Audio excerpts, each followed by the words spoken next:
Le diagramme d'Ishikawa. Quel est l'intérêt du diagramme d'Ishikawa? Tout d'abord, il faut définir un problème. Puis, s'il y a un nombre important de causes et que ces dernières sont aussi variées que nombreuses, il conviendra d'établir une liste précise des causes et d'attribuer à chacune d'entre elles une catégorie. Ainsi, la réalisation du diagramme d'Ishikawa sera pertinente.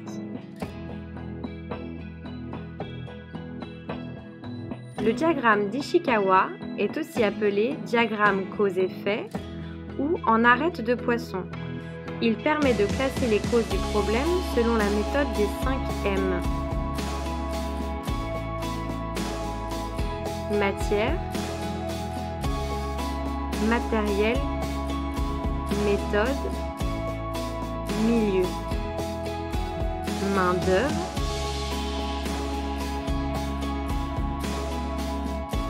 pour la catégorie matière, les causes sont liées aux ressources.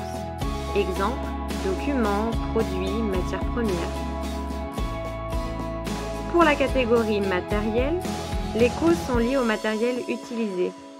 Exemple, problèmes de locaux, panne. Pour la famille méthode, les causes sont liées aux procédures suivies. Exemple, mode opératoire, mode d'organisation. Pour le milieu, les causes sont liées à l'environnement matériel. Exemple, bruit, implantation ou immatériel. Exemple, l'intranet, les conditions de travail.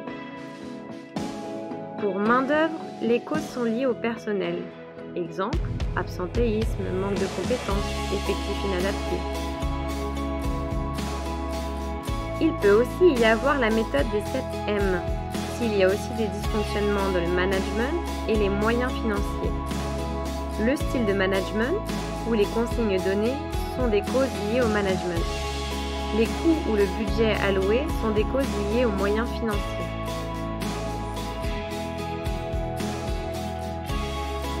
Comment construire le diagramme? Étape 1. Identifier le problème. C'est l'effet constaté indiqué dans un triangle à droite.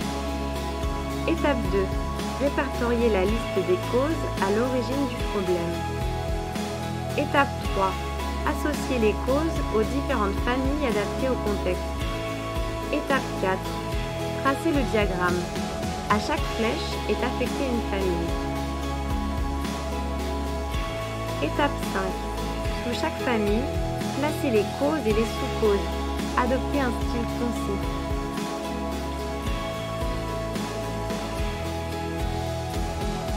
Remarque.